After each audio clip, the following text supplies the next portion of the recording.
Early on in my marriage, first year of marriage with my wife, we were given a tip to read a book called The Five Love Languages, author Gary Chapman. This book, when we read it together, it changed the game for us. When I think about these five languages, words of affirmation, acts of service, receiving gifts, quality time, physical touch, they speak to every person differently, but every person has a primary and a sub-primary love language. Something that really allows them to feel amazing around in a relationship. Something that allows them to feel amazing in life.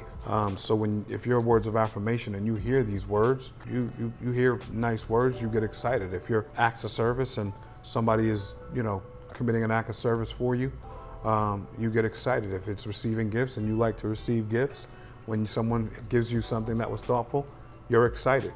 Dr. Gary Chapman refers to something called a love tank in this book. And the love tank is basically how full is your tank, 1 to 10. So if you are at a 2 in marriage, let's just say, that means that your spouse has not fueled your tank with your love languages, and vice versa. If my wife is at a 2, then I haven't done a good job speaking her love languages, which are words of affirmation and quality time. So if she's at a 9, that means that I'm doing a great job. So this is a very important guide in life. When I think about it, I'll look at Robin and say, how full is your love tank?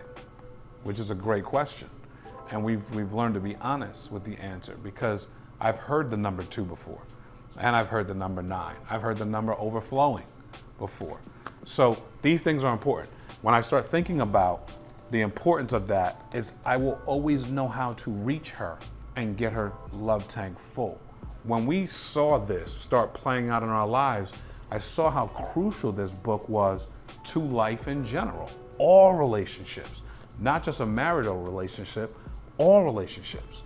Because if I know what your love language is, then I know how to make you feel awesome. That's important. You wanna know why? Because people like to feel awesome. So we started holding courses with this for marriage and trying to help people, but we also brought this into the workplace. And at my company, when you join, you get one of these books to read for yourself.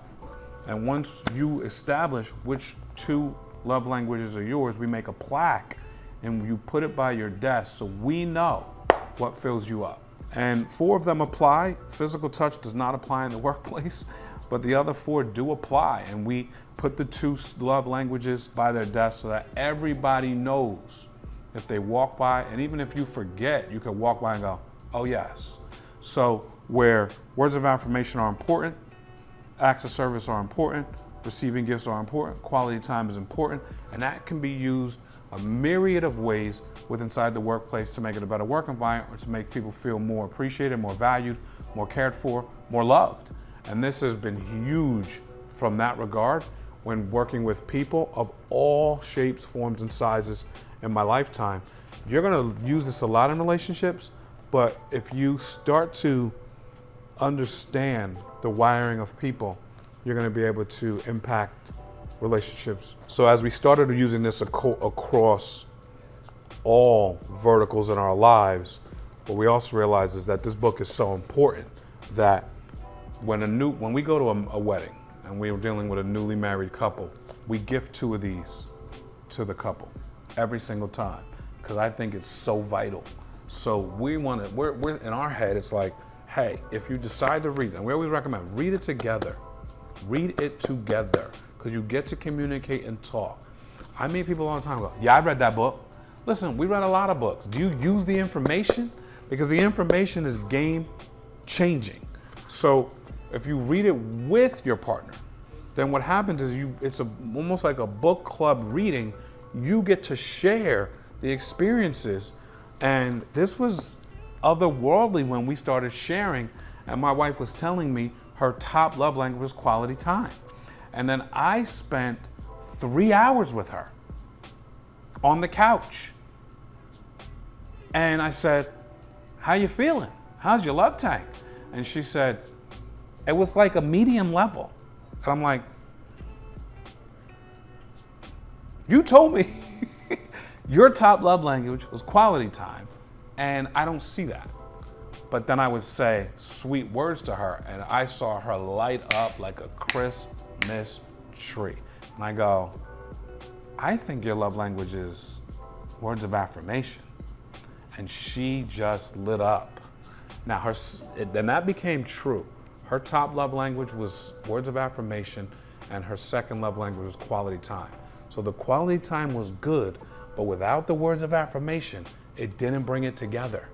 So understanding it's critical. I could pick a Tuesday night, I could pick a Saturday morning, I could pick a Friday night, and I can go spend a little time and butter up some words, sincere words of affirmation, and I can get my wife to a 10 like that. Do you know how powerful that is in marriage? You know how powerful that is in relationships? She knows how to get me to a 10, acts of service, and physical touch.